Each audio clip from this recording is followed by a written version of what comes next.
চারদিকে একটা নাভিশ্বাস অবস্থা, এরকম সিচুয়েশন। এবং আস্তে আস্তে আমরা শহরের মানুষও এফেক্টেড হওয়া শুরু করেছি। আজকে থেকে 1 সপ্তাহ আগে শহরে লোডশেডিং হতো না, গ্রামে যখন গেছি সপ্তাহখানেক আগে গ্রামের অবস্থা দেখেছি, দুর্বিষহ অবস্থা। গ্রামে এমনও হয়েছে, শেষ রাতটা যেটা কাটিয়ে এসেছি, মধ্যরাত 3টায় আপনার ইলেকট্রিসিটি গেছে। পরদিন আমাকে লঞ্চ যুগে আসতে হয়, সেই লঞ্চের টাইম ছিল 2টায়, সে 2টা পর্যন্ত আমি বিদ্যুতের দেখা পাইনি।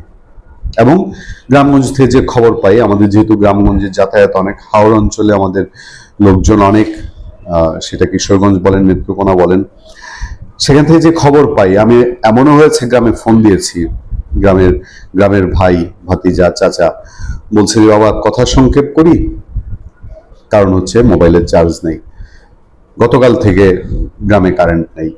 এরকম প্রতিটা গ্রামে গঞ্জে একই অবস্থা। এখন বলবেন যুদ্ধ লেগেছে, সরকার কি করবে? আমি এই যুক্তি মানতে নারাজ। আমাদের সরকার, এই দেশে বিদ্যুতের টানাটানির দেশ, সেই মেকানিজম হাতে নিয়ে তাকে সরকারে আসতে হবে, সেই মেকানিজম সক্ষমতা রেখেই তাকে দেশ চালাতে হবে, যে বিদ্যুতের টানাটানি থাকবে কিন্তু মানুষকে এফেক্টেড হতে দেওয়া যাবে না। কষ্টেরও তো একটা সীমা আছে, কষ্ট কতটুকু আমরা কতটুকু আমরা কষ্ট স্বীকার করব। সামনে একটা খবর আছে, খবরের লাইন টু লাইন পড়েই আমার কাছে কষ্ট লেগেছে। দেশে বিদ্যুৎ সংকট ক্রমেই তীব্র আকার ধারণ করছে, বিপরীতে পাল্লা দিয়ে বাড়ছে লোডশেডিং, যার সবচেয়ে বেশি প্রভাব পড়েছে গ্রামীণ জনপদে।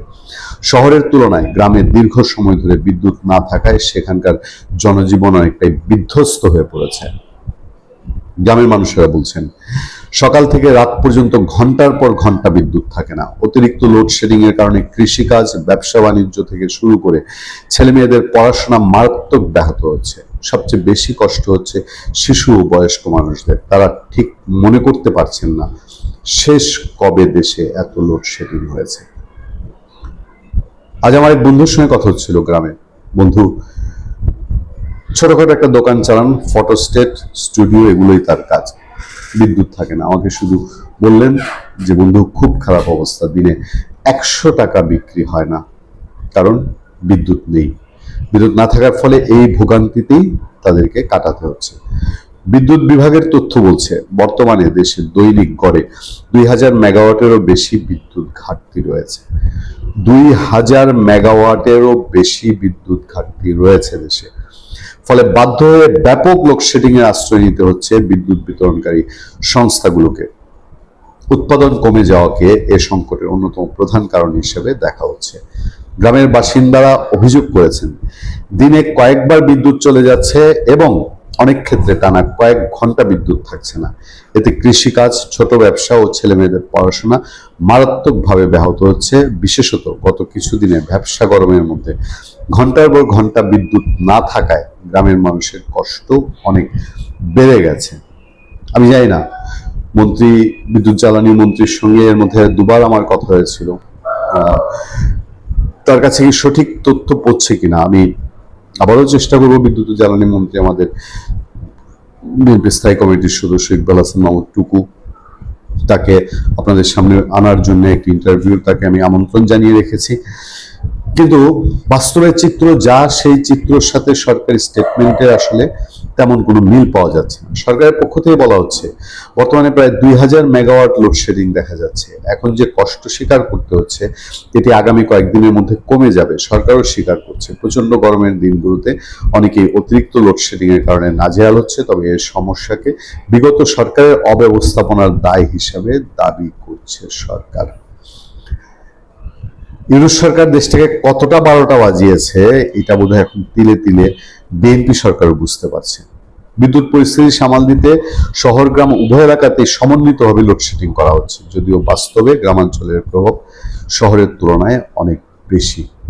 আমরা আশায় থাকব সরকার এই সমস্যার দ্রুত সমাধান করবে, কারণ এই সমস্যার দ্রুত সমাধান না করলে সরকারের জন্য একটি অপ্রস্তুত পরিস্থিতি অপেক্ষা করতে পারে। জ্বালানি সংকট, গ্যাস সরবরাহে ঘাটতি এবং বিদ্যুৎ কেন্দ্রগুলোর উৎপাদন সক্ষমতা কমে যাওয়ার পরিস্থিতি আরো জটিল হয়ে উঠেছে।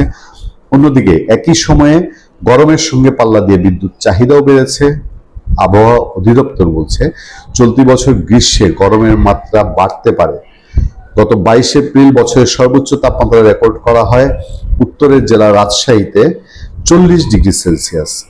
একই দিন ঢাকার সর্বোচ্চ তাপমাত্রা ছিল 36.3°C। মধ্যপ্রাচ্যের যুদ্ধ পরিস্থিতির মারাত্মক প্রভাব পড়েছে দেশের জ্বালানি সরবরাহে।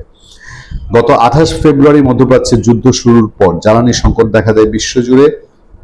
কয়লা, গ্যাস ও জ্বালানি তেলের অভাবে বাংলাদেশের চাহিদা মতো বিদ্যুৎ উৎপাদন করা যাচ্ছে না। এ সময় বিদ্যুৎ উৎপাদন ধরে রাখতে হিমশিম খাচ্ছে বিদ্যুৎ উৎপাদন ও সরবরাহের মূল সংস্থা বিদ্যুৎ উন্নয়ন বোর্ড, পিডিবি।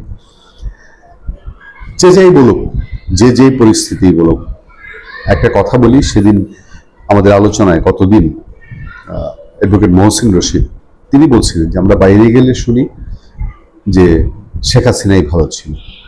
এটা একটাই ব্যাপার যে বিপদ বিপর্যয় একটা দেশের উপর যত বড়ই আসুক, সেই সরকার প্রধান, তার মন্ত্রী পরিষদ কতটা কারিশমেটিক ভাবে সেটার সমাধান করতে পারে, জনগণ যেন এফেক্টেড না হয়, সেটা দিয়ে তো সরকারের সফলতা নির্ভর করে। আমরা অধীর আগ্রহে এবং আকাশসম প্রত্যাশায় অপেক্ষা করব তারেক রহমান, বাংলাদেশের প্রথমবারের মতন প্রধানমন্ত্রী, তিনি অতি দ্রুত আমাদেরকে এই জাহান্নামের আগুনের তাপ থেকে রক্ষা করবেন।